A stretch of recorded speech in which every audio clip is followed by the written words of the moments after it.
We are right near the end of a series on the book of John. We've been working our way since January through this book, and we'll finish it up around Easter, maybe a little bit past. But actually on Easter, I think, is when the whole thing wraps up. But today we're in John chapter 17, and to frame in this conversation that we're going to have today, I want you to think about a question. What do you think matters most to God when it comes to us? Like if God had a list of things, what do you think would be on that list, and what would be on the top as far as what he wants us to do? Now, some people might say, well, it would have to be the way we live, like how we act, what we do. Other people might say, well, it'd have to be the way we think, like what we know about him. Some other people still might say, well, it's probably the way we treat each other. That has to be on the top of his list. Maybe you would say, well, it's got to be my March Madness brackets, right? That has to be. Like, if that's what you think, just see me in the lobby afterwards. I have another small conversation I'd like to have with you. But whatever it is, you might think about that question for a minute. And John 17 gives us an answer to that. Now, John 17 is Jesus' prayer. And when I say that, you might think about the Lord's Prayer, right? So the Lord's Prayer, our Father who art in heaven, hallowed be thy name. Most of us know that, but that's not actually a prayer that Jesus prayed as much as that was Jesus saying, when you pray, pray like this. So that was Jesus demonstrating a prayer. In John 17, we have Jesus actually praying with a group of people around him. Now, Jesus, as we know and as we believe, was God, right? He's part of that. He's God come here. So that means that he didn't have to pray out loud to God. Someone asked earlier, does that mean he's kind of praying to himself? I mean, he didn't have to do that, but he did this for the benefit of all of the people around him. And in John chapter 17, we're just a couple days before Jesus will be betrayed and then tried in an unjust trial, and then ultimately crucified, executed. So this is right at the end of his life, and this is his opportunity in just his final days to say, this is what matters most to me in front of his followers. Now, this is the longest recorded prayer in the Bible. It's 26 verses, so we're not going to read the whole thing, but I want to highlight a few things as we think about what is most important to God and what was most important to Jesus in this moment. So let's take a look at this. The first 8 verses of this prayer are Jesus talking about his relationship with God, how he and the Father are one. And then in verse 9, he says this, my prayer is not for the world, but for those you have given me because they belong to you. So right away here we see that Jesus says, I'm not praying this prayer for everyone. This prayer is specifically for the people who are following me, people who identify themselves as followers of me, my disciples right here. And then in verse 20, he adds to this, and he says, I'm praying not only for these disciples, but also for all who will ever believe in me through their message. So now Jesus expands the circle, and he says, I'm not only praying for the disciples that are standing here with me in this moment, but this prayer, what I'm about to pray, reaches out to everyone who will ever identify themselves as my followers.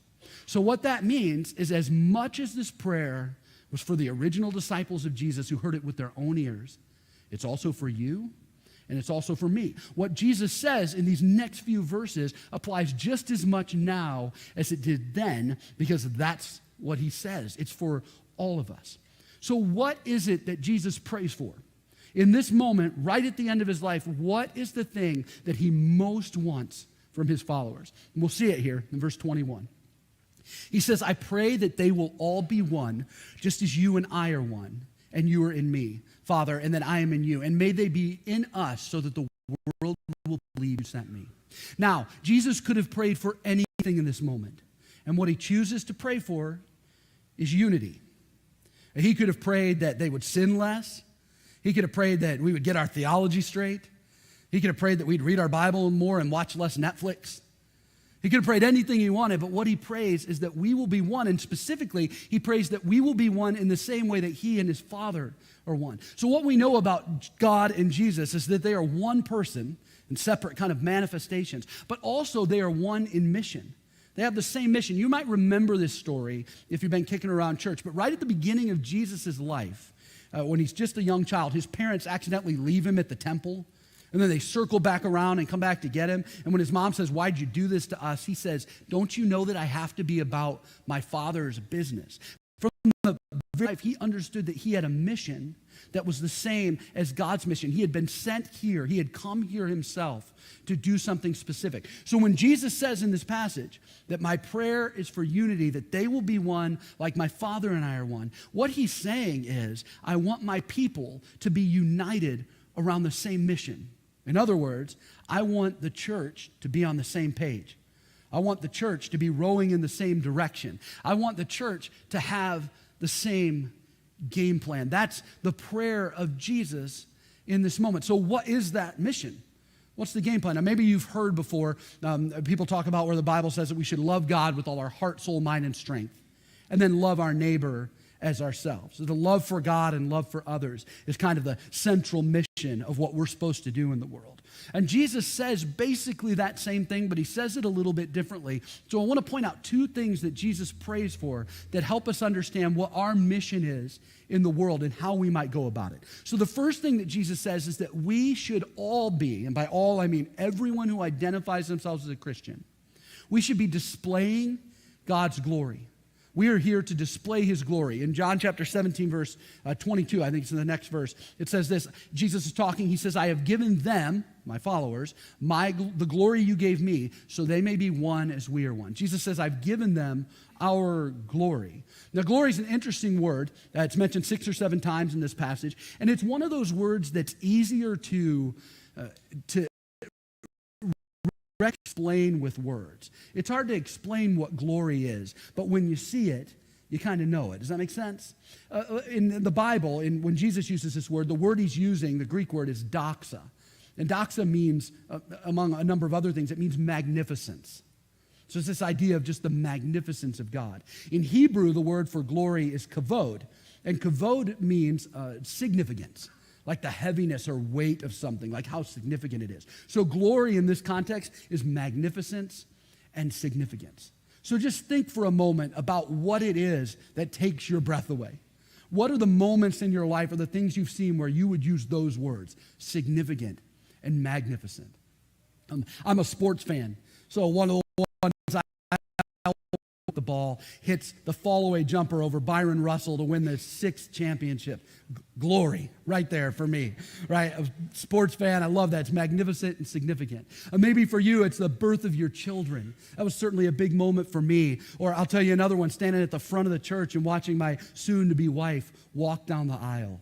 It's magnificent and it's significant. Much more magnificent than watching the birth of my kids, if I can just say that. I like that moment of her coming down the aisle a lot better. The other one was significant, but not so much magnificent in that way. But significant and magnificent. Look, maybe it's looking out over a starry night, standing on the edge of the Grand Canyon. Whatever moment it is that takes your breath away, Jesus says, I've given that glory.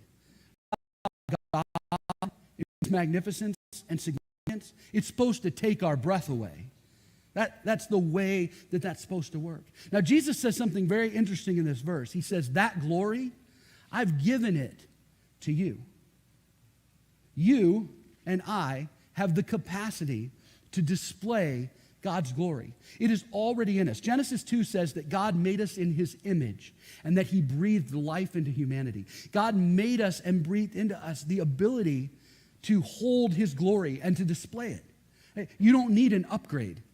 There's not a new operating system that you don't yet have that you need to be able to do this. And this is good news for us because you don't have to generate any glory. All you have to do is display it. That's our job. We are displayers of glory. Another one of the places that I really like to go is Lake Michigan, one of my favorite spots to be in. I brought a couple pictures with me of some of our favorite spots on Lake Michigan. I don't know how you can look at these pictures and not go, come warm weather, please, we are ready for you. But it's interesting because when you look at these pictures, you might be tempted to look at the water and go, wow, that water has the ability to shine. That is shiny water, and it's so beautiful. But actually, it's not the water that's shining. The water doesn't have any light in it on its own. The water's simply reflecting what? The sun. Right? The water reflects the sun. The sun has the glory, and the water just reflects it. This is the kind of people that we are supposed to be. We have in us everything we need to reflect out the glory of God into the world. And this is what Jesus says. He says, it is already in you. You have everything you need to display my glory to the world. So here's the question. How are you doing at that? How are you doing at displaying the glory of God out into the world with your life? Now, if you're anything like me, your answer is probably a resounding ish. I'm not sure. It's hard, right? I mean, it's hard to think about everything that God is and then think that we have the responsibility in our limited human existence to somehow display that. And it's really easy to come to the conclusion that we don't have the ability to do it because we're just too limited. But if that's how you feel, I have another piece of good news for you. And Paul actually addresses this in 2 Corinthians, a letter he wrote to the Corinthian church. And listen to what he says. He says, "For God, who said, 'Let there be light and darkness,' has made this light shine in our hearts so we could know the glory of God that is seen in the face of Jesus Christ. We now have this light shining in our hearts." So Paul says this light, this glory of God is ours. It's shining inside of us. We have it, and we're set. Like I already said, it's already in us. But look at what he says next. "But we ourselves are like fragile clay jars containing this great treasure." Paul says everything we need to display the glory of God is already in us. But here's the problem. We're clay jars. We're fragile. We're clay pots. We don't feel like we have in us what's necessary to actually be able to do this. We're human. I remember when there was one particular day, she was up early and I was up with her. My wife was still asleep and she was playing work, like go to work kind of stuff. And I was paying attention as much as a dad ever does in those moments. And she was walking around and she had my briefcase with her and she had a brown paper bag that was serving as her lunch. So she would walk over to what was going to be her office and set her thing down and toss her lunch. And then the bag was on the floor and it was getting stepped on and all over. And finally, in a moment of attentiveness, I said, "Hey, what did you pack for lunch?" And she said, "Oh, look." And she opened the bag and she had all of Patty's expensive jewelry. Like her wedding ring was in there, like her diamond earrings, the only like expensive things Patty has. And quickly, I took the bag away and I said, "Oh, all that matters, Mom never knows that you had these things in this moment," right? But that's exactly what Paul's saying. We are paper bags full of diamonds. And so it's so important for us to see the last thing he says. He says, "This makes it clear that the power is not from God, is from God and not from ourselves." We are paper bags holding diamonds, but the good news is that's enough. What you have in you right now, in your limited ability, your broken, inconsistent, fractured way to display God's glory is actually enough to do it. And the reason that that's true is because God is powerful and his glory is so magnificent and so significant that even little bits of it coming through the cracks of you is enough for other people to be influenced and changed and to see God. And if you don't believe that, because it's hard to see that in ourselves, I want you to think about the top 2 or 3 people who inspire you with their faith. Just take a minute and think about 2 or 3 people that you would go, "That's who I want to be like in my relationship with God." I'm sure I'm number 1 on the list, so go to number 2. I'm just kidding. On my list, one of my top people would be my dad. My dad is a man of great faith, annoying faith. Like, I can't tell you how many times I'm like, "Dad, you need to be stressed out about this." He's like, "I don't know. God's in control of it. It just drives you crazy." That's just how he thinks. But I admire him for his faith. I see God's glory displayed through him. And maybe you know somebody that's like that. Now, what if I were to say to you, "Hey, they're probably perfect, right?" What would your response be? Of course not. I mean, my dad's not perfect. Goodness, I've lived with the man. Everything he needs to display God's glory. And the same thing is true for you because you are made with it already in you. And all you have to do is reflect it out in your imperfect human form, and God will use that to share himself with the world. Now, the question is, how do we do that? What do we do that actually displays God's glory in the everyday? And again, we look to Paul in 1 Corinthians chapter 10, verse 31, and he gives us some direction for this. This is from the Message translation. And here's what he says. "So eat your meals heartily, not worrying about what others say about you. You're eating to God's glory, after all, not to please them. As a matter of fact, do everything that way, heartily and go with read your Bible. He doesn't go with do something noble, serve the poor. No, he says eating. Because everything we do has the capacity to display God's glory. The simple things, the eating things, the walking around, the way we live our lives. If you're a parent, you might be tempted to think that there are 10 to 15 moments in the life of your child where you will be able to display God's glory to them. These will be big moments, things that happen, crucial conversations, rites of passage. But you couldn't be more wrong. You want to know how you display glory, God's glory to your kids? You do it through the phone call you're having when you don't know the way that you treat spend time with them, the way they see you treat your spouse. It's the everyday little things that actually display God's glory out to the world. And so the way that we display glory is we live our lives and we pay attention to the little moments. And I love the two words that this translation uses. It says, do everything heartily and freely. Hearty is a word that just means with heart. It's passion. Do everything passionately. And then freely carries this idea of just with great joy. Do everything with passion and joy. And think about how different the world is when the people who identify themselves as followers of Jesus live with passion and joy. I mean, do we think that that's how passionate and joyful?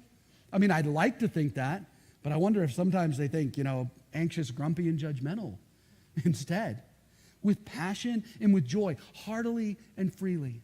And I don't know about you, but when I see someone who has the ability to be passionate in the middle of the daily grind, has the ability to be passionate when it's just normal everyday life, one after another, see someone who just seems to have passion towards their marriage and passion for their family and passion for their job, I take notice of that. It's like a Michigan sunset. I see it and I go, wow, there's something there. That's glory being displayed. Or what about the person who in the middle of sadness and in the middle of great grief, to be joyful, not happy, but joyful in the middle of hard times? Don't you look at those people and feel compelled by that? Don't you look at that and say there's something there? This is what it means for us to display God's glory in the everyday. It is already in us. He breathed it into us, and we have the capacity to display it, and we don't have to do it perfectly. But when we display it in the everyday with passion and joy, people will see that. This is what Jesus prayed for. And then the second part that makes up this prayer is not just glory being displayed, but it's love being demonstrated. I want to show you a verse here from and this is the last part of the know you, but I do. Who sent me? I have revealed you to them, and I will continue to do so. Then your love for me will be in them, and I will be in them.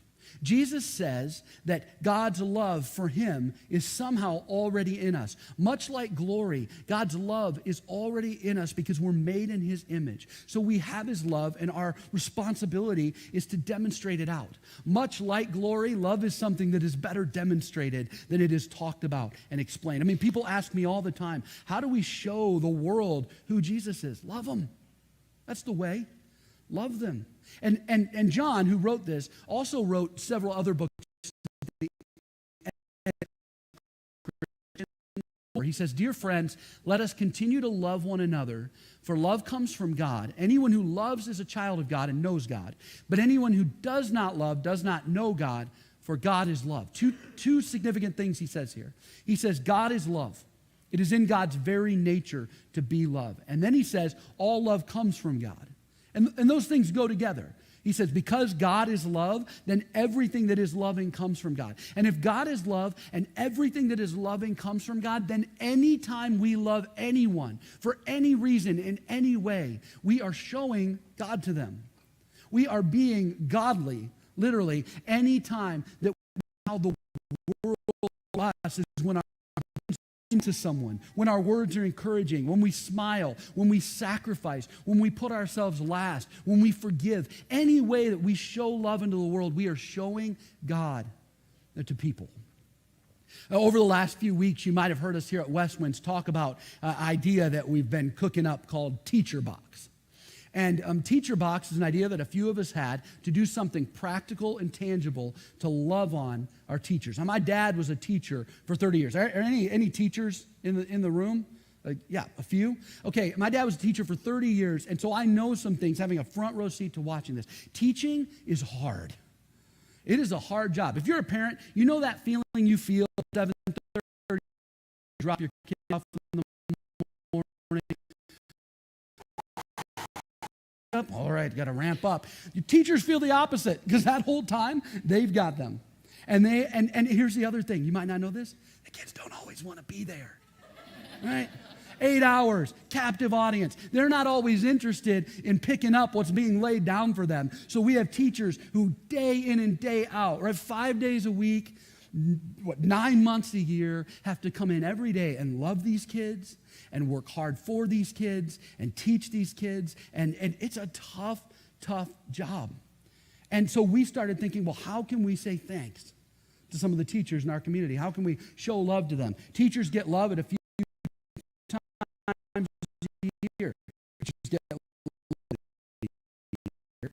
and teachers, then we're out, right? So there's only a few times when teachers really feel like they're honored. So we thought, well, what can we do in that time after spring break till the end of the year? Because here's what happens then. And you all remember when you were in school. After spring break, when the weather starts to turn again, the little tiny demons that have been hibernating inside every child, they all wake up. Every one of them. And the light is at the end of the tunnel, and every kid is just going, it's spring, and nothing else matters. And it's hard. But the teachers I know, they don't mail it in during that time. They keep consistently loving. They keep consistently teaching. They keep consistently showing up. I mean, think about it. In the lives of our children and in our lives, we're going to work together with a few companies to be able to do something special for them. So we partnered with a good friend of mine, Scott Robertson, who goes here to Westwinds, has a company called Sockbox. And Sockbox provides these really cool designer high-end socks for people. I'm actually wearing a pair today. And so we partnered with a chocolate company out of Vermont, and then Big Coffee from right here in Michigan. And over the next few weeks, you and people from all over the community, other churches, schools, everywhere, are going to be able to order these boxes. It's sockbox.com/teacherbox.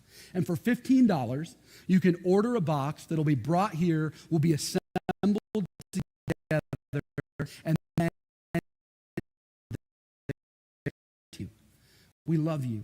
And at some point after spring break, our schools are going to be covered with these weird little boxes that just say thanks. Now, we're doing this not because it's a cool idea, but we're doing this because we actually want to show love. And here's the cool thing, is when we order these boxes and send them out, I don't know how they're all going to be received or how that's going to work, but I know that every one of those boxes doesn't just demonstrate love, it demonstrates God, because that's who God is and that's what he does. So we have an opportunity to demonstrate his love in a practical way through this teacher box thing. Jesus has an opportunity to pray and to say what really matters to him. And he prays that his church would be completely together on the same about what would happen if we, as the church, just decided we were going to do those things. The good news is we don't need everyone in all the world to come to Westwinds in order to make this happen. But if every single person who identifies themselves as a follower of Jesus just said, I'm going to live for his glory, I'm going to display it in the little things I do, and I'm going to demonstrate his love to the people around me, the world would be different. That's how God heals the world. That's how it gets put back together. That's what it means when God says, my kingdom is coming here right now. It means that his followers and his people make a difference, and that is what will change the world. This might burst some bubbles for people, but there's not an election coming that's going to people with Jesus displaying his glory and demonstrating his love. That is what makes the world a different place, and that is what brings the love of Jesus out into the world. And that's what Jesus said in this passage. He said, I pray that they will be united in this so that everyone can know me. And I'll tell you, I saw this just hit home for me in such a powerful way a couple years ago. We have an intern that works over at the Hub Teen Center with me named Kyle. And I've talked about Kyle before. He works with the roughest group of kids that we have at the Hub. And there's one particular young man who Kyle really invested in and really did a good job of displaying God's glory and demonstrating God's love. And this kid is bad For whatever reason, he loves Kyle. And if you're around him for 5 minutes, all you're going to hear him talk about is Kyle. Oh, Kyle's so great. Kyle's so cool. One time I made a joke. He was talking about Kyle, and I said, Kyle's not that great. I was afraid for my life. Like he bought him and he said, what do you say? You want to go outside? God, buddy, I'm kidding. I love Kyle. I brought him here. Relax. Please don't kill me. That one day in particular, and Kyle took him out for his birthday, bought him a birthday present, take him to Subway, picked him up once or twice a week, brought him to a Bible study he was doing at the Hub. And one particular day, I'm at the Hub with this kid, and he's waiting for Kyle to get there. And he's just telling me everything about Kyle. Kyle and I are going to do this. Kyle's my best friend.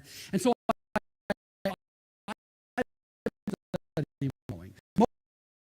Kyle,